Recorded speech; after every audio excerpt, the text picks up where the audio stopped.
What's up, guys? Super J is back here on the YouTube channel known as the Wrestle Cave. Thank you guys for also, being a part of the Wrestle Cave, watching, commenting, liking all the cool videos. I appreciate it. From now on, Wrestle Talk is going to be back, or I should say, the Tonight Wrestling Show will be back.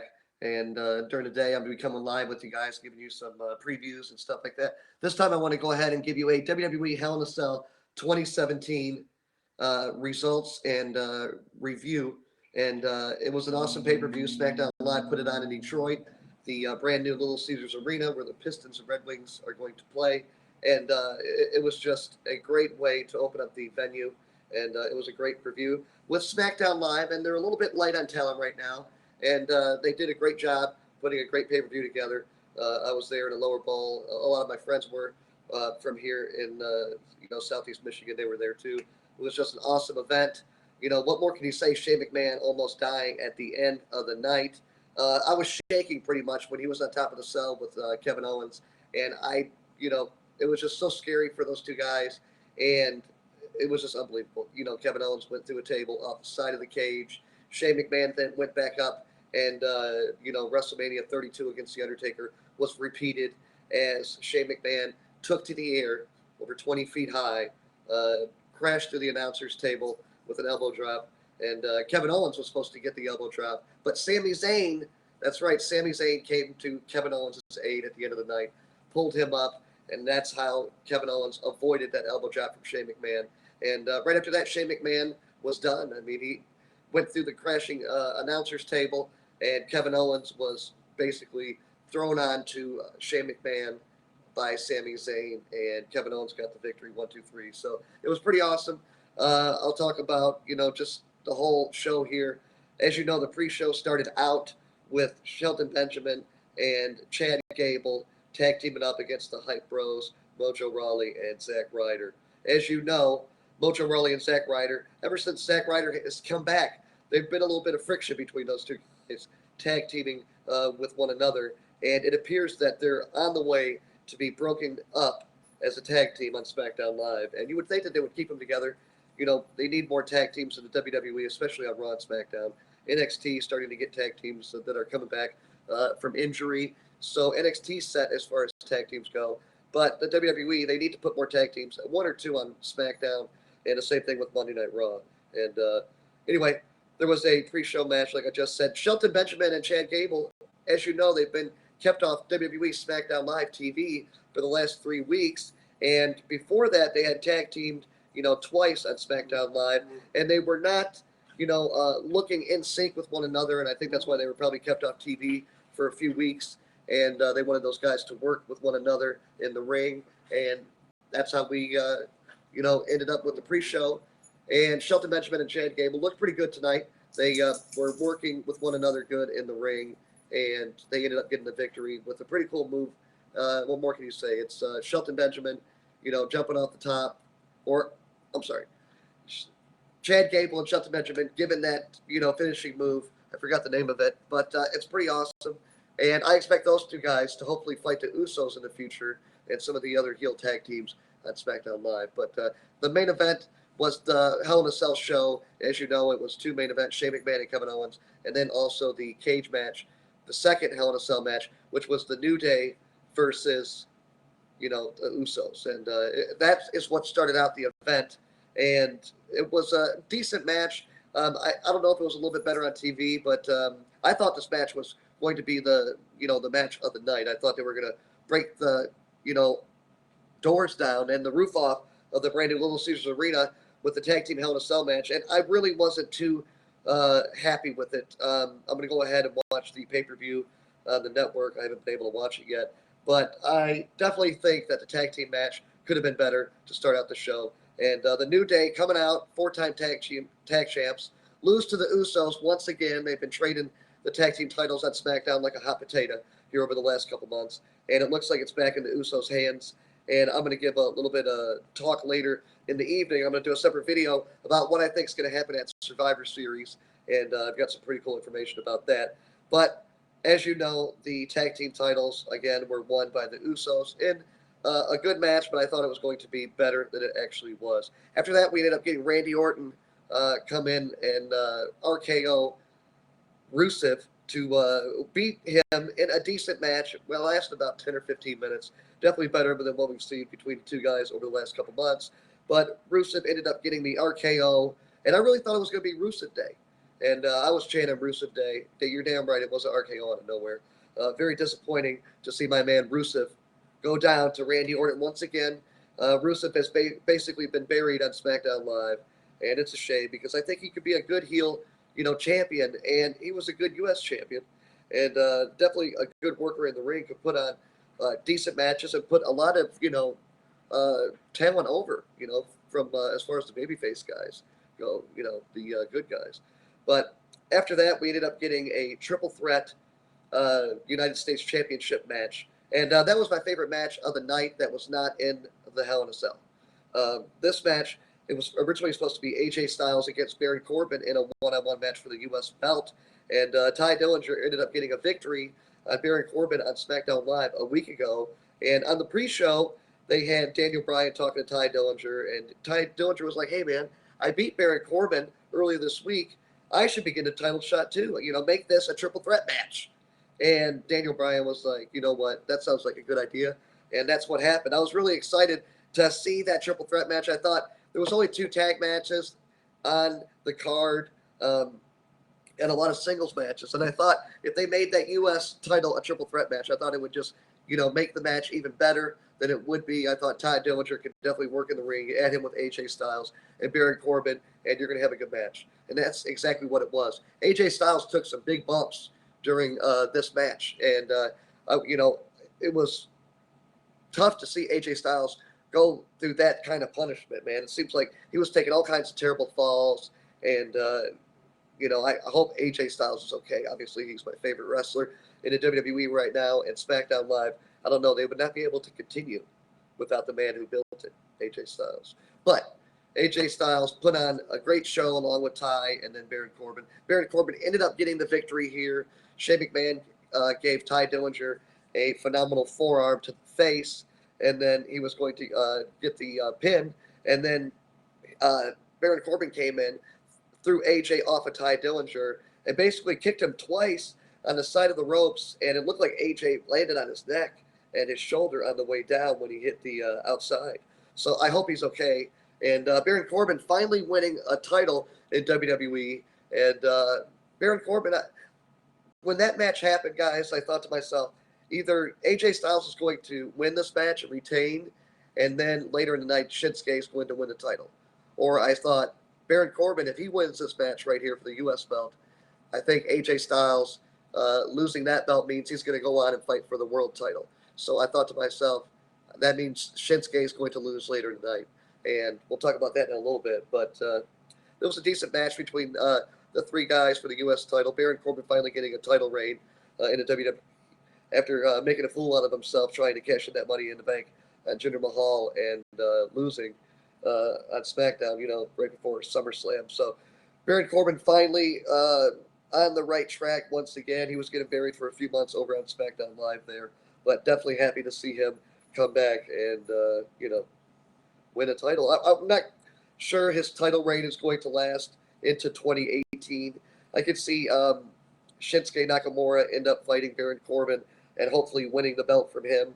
I think that would be a good way to help Shinsuke right now after losing to Jinder Mahal for the last 2.5 months. So I think it's time that we go ahead and get Shinsuke Nakamura, a title reign. And I think in the future he'll fight for the United States title against, Baron Corbin. And they've had good matches before. A few months ago, I think on Backlash they fought. And Shinsuke Nakamura can definitely, do well by holding a title. I think they've got to do something because he came into WWE with a lot of fanfare from NXT and from around the world. And fans want to see Shinsuke Nakamura on the right track. And you're not able to see him every week on SmackDown Live. He doesn't do a lot of great promos. So you have to have him, shine as a wrestler in the ring. And that's exactly what they're not doing right now. AJ Styles should be fighting guys like Sami Zayn. Shinsuke should be fighting AJ Styles, Baron Corbin, Kevin Owens. There's so many guys, Ty Dillinger. The way to make Shinsuke Nakamura an even bigger star is to go ahead and have him have great matches, 2 or 3 times a month on free TV on SmackDown Live, and then put on a good 5-star match at a pay-per-view on SmackDown Live. That's what they need to do. Um, you know, After that, we ended up getting a women's title match between Natalia and also Charlotte. And the crazy cat lady Natalia was concentrating on Charlotte Flair's knees in the whole match. She was trying to wear her down so that way when Natalia threw on that sharpshooter, that she would be able to get the victory. Charlotte did a good job selling it the whole match. And Charlotte ended up doing a moonsault off the top rope that just looked picture perfect. And she had actually missed the first one. And the second one she was able to go ahead and do. But Charlotte definitely the best women's wrestler in the WWE right now. She hasn't been utilized at all here on SmackDown Live. I know she is a crazy cat lady, and you know what? I kind of think crazy cat ladies are hot, if you think about it. You know what I mean? But I don't know about you guys, But it was a decent match live. I would have liked to see more of the women's wrestlers on the show. These were the only 2 women that were, shown on TV at Hell in a Cell. We didn't even see Carmella come out with James Ellsworth on a dog leash. And my daughter Lainey is such a big fan of Carmella now.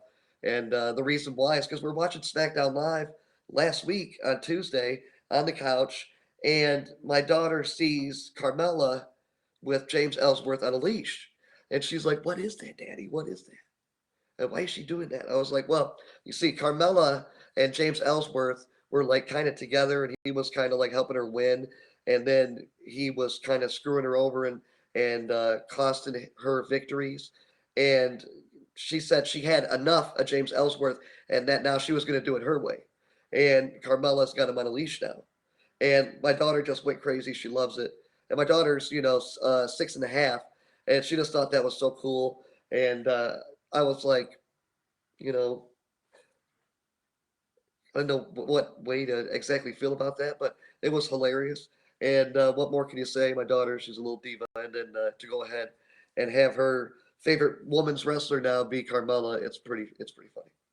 But you know, it ended up being a good match. Natalia ended up getting disqualified right after she hit Charlotte with the chair a few times on the outside.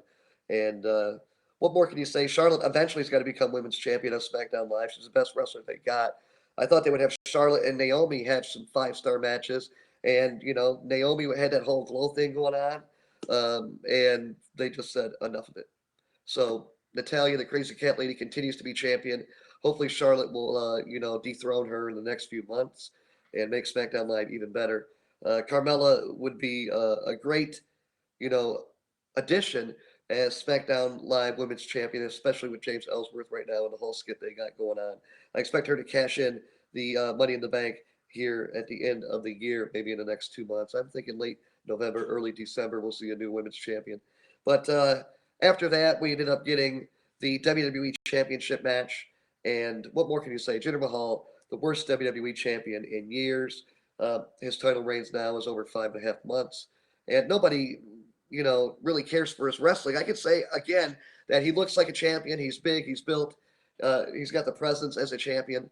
But when he comes out, he can't wrestle, and he doesn't put on good matches. So even with great wrestlers like Randy Orton and Shinsuke Nakamura, who usually make people look pretty good in the ring, Randy Orton puts people over. So does Shinsuke Nakamura, and Jinder Mahal looked terrible in the ring with both of those guys. So I'm looking in the future here for a new number 1 contender to come into the fold. But Jinder Mahal and Shinsuke Nakamura, it was not in the Hell in a Cell. It was just a one-on-one classic wrestling match. The Singh brothers ended up trying to go ahead, and thanks, Augustin, and thanks to anybody that's trying to give me shout-outs here. I know Adam Boyer, one of my best buddies ever, ended up giving me a comment below a little bit ago when I wasn't able to respond. But Shinsuke Nakamura and Jinder Mahal put on a decent match. Jinder Mahal ended up getting the victory with a Khallas, and the Singh brothers ended up getting thrown out by the referee. And it looked like Shinsuke Nakamura might come out with, the victory here. He ended up giving Jinder Mahal a Kinshasa and going for the pin, but the referee was not able to get there quick enough. Jinder kicked out with his foot on the rope, which stopped the count. And then Jinder ended up getting the Colossus on him, and we still have Jinder Mahal as the WWE champion, and that was not really excited with that. So we'll go ahead and continue. Shinsuke Nakamura's got to go on and fight Baron Corbin for the U.S. title or something, or fight Sami Zayn or Kevin Owens, do something like that, because Shinsuke Nakamura, if they continue like this, he's going to get buried on SmackDown Live, and that's a shame because he's a great wrestler. You know, if WWE's not happy with his mic work because he can't speak English, then they need to go ahead and put him with a manager, and that way he can get his presence across on TV that way. So after that, we ended up getting Bobby Roode, the glorious pay-per-view debut on WWE SmackDown Live for Bobby Roode. He ended up fighting Dolph Ziggler, and Dolph Ziggler, the self-proclaimed best wrestler ever, and that's a shame because he doesn't know wrestling. If that's the case, because Dolph Ziggler is not what he used to be. He used to be a decent wrestler and very good. He used to make people look like $1,000,000 in the ring 5, 6 years ago. And Dolph Ziggler was buried on the bottom of the WWE roster for so many years. He's basically done now. You know what I mean? And in the ring, he doesn't put on the same quality matches that he did. So what more can you say? Bobby Roode and Dolph Ziggler put on a match that I thought would have been better on pay-per-view. There was a couple cool spots. Dolph Ziggler ended up coming out, ended up getting a roll-up, a backwards roll-up on Bobby Roode, and they basically rolled backwards, exchanging pinfalls from, all the way from one turnbuckle to the other. And we ended up having Bobby Roode get the victory when he pulled on Dolph Ziggler's tights, and that was a pretty cool touch. I would have liked to have seen a glorious DDT, but we did not see it. Dolph Ziggler put on a pretty cool DDT, though, as he goes up in the air and then brings him down with a DDT. So what more can you say?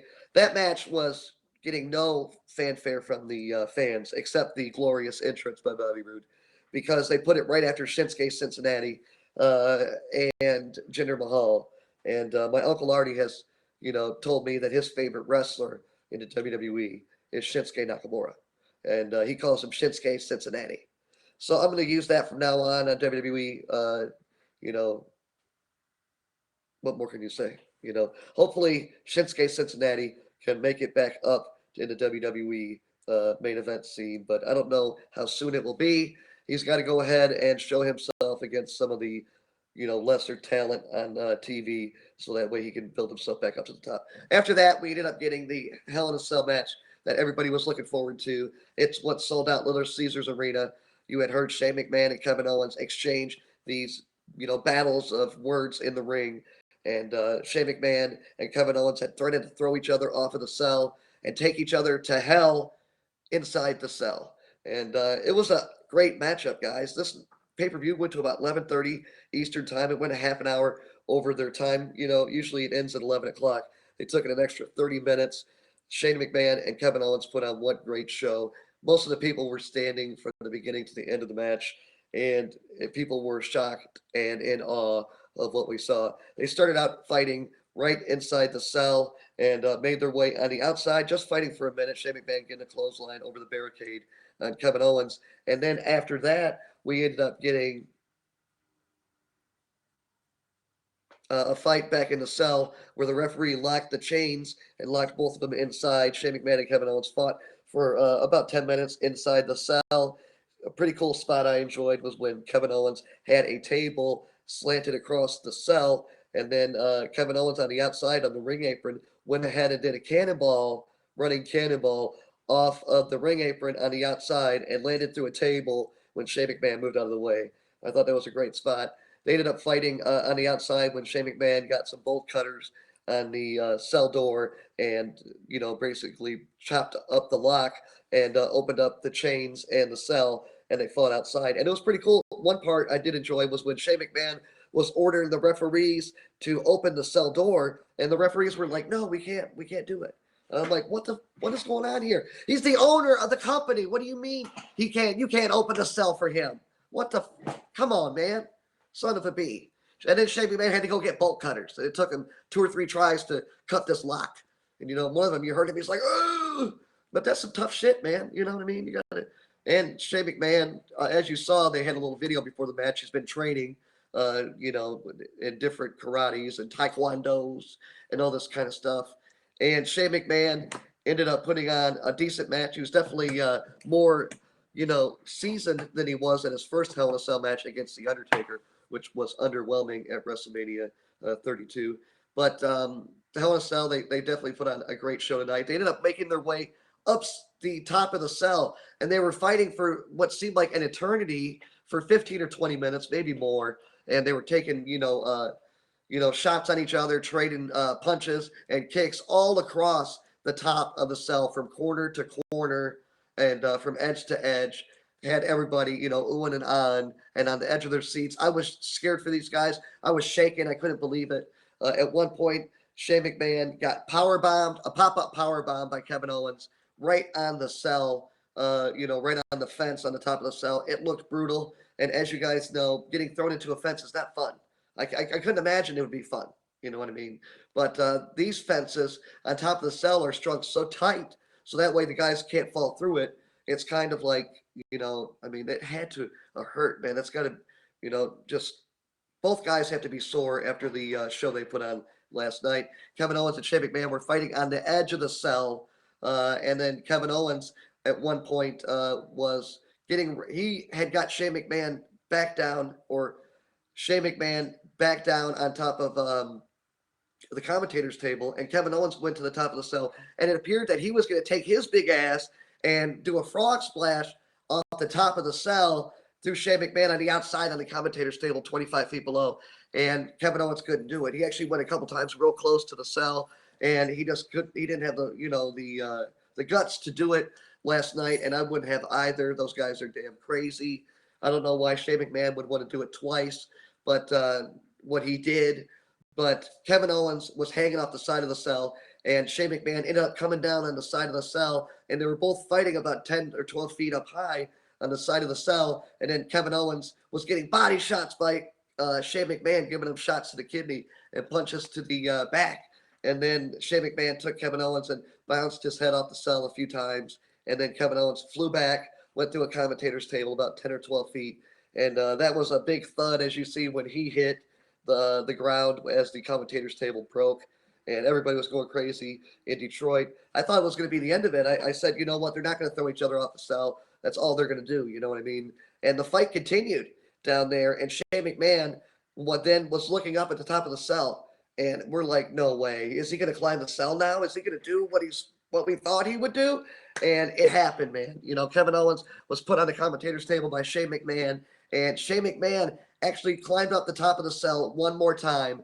And what's up, guys? And he went up the top of the cell, and he went up top, went to the edge, did his sign of the cross, and then did an elbow drop once again off the 25-foot Hell in a Cell. And it was a sight to see. People were going crazy. I had never seen anything like it. A lot of people have some different camera views from all around the arena, which makes it even better. You get to see, everybody, just the different angles. The Hell in a Cell was a menacing structure, definitely huge and live and in person, and it was bigger than life. Shane McMahon and Kevin Owens put on one great show. After that, you saw as Shane McMahon came down with the elbow drop, Kevin Owens got moved out of the way by Sami Zayn. That's right, Sami Zayn, Kevin Owens' enemy, who they've been fighting for years around the world. Even in NXT, Sami Zayn was NXT champion, and Kevin Owens dethroned him after powerbombing him several times on the ring apron and getting the win. And then Sami Zayn and Kevin Owens, they ended up fighting on Raw and then on SmackDown. You know what I mean? Over the last 2 years, these guys continue to fight. Sami Zayn not getting used at all on SmackDown Live. He's one of the best wrestlers in the WWE, and could definitely be really popular, in my opinion, and put a lot of talent over. But WWE hasn't used him right on Raw or SmackDown Live. And I'm fine with Sami Zayn turning heel. I think it's different. And let's see where it goes from here. Kevin Owens and Sami Zayn on the same side now. And I'm going to take that as they're going to be a tag team. And in the future here in the next few months, I think they're going to be tag team champions. So look out for that. I'm going to do some pretty cool matches here in the next few days. So check that out. I'm going to do a tag team match with Sami Zayn and Kevin Owens tag teaming up with one another against either the New Day or Shane McMahon and AJ Styles. I heard on Talking Smack after the Hell in a Cell ended, apparently AJ Styles was calling out Sami Zayn for what he did and how he screwed Shane McMahon by pulling Kevin Owens out of the way, and then Sami Zayn throwing Kevin Owens on top of Shane so we could get the pinfall. And we'll see what happens on SmackDown Live on Tuesday. Tomorrow night, I'm excited. Monday Night Raw tonight. Check back for the Raw review. These videos will get better. So will you guys. Thanks for being a part of the Wrestle Cave. Like, comment, subscribe, share with your friends. And I'm going to get out of here. Hopefully a match coming soon. Peace.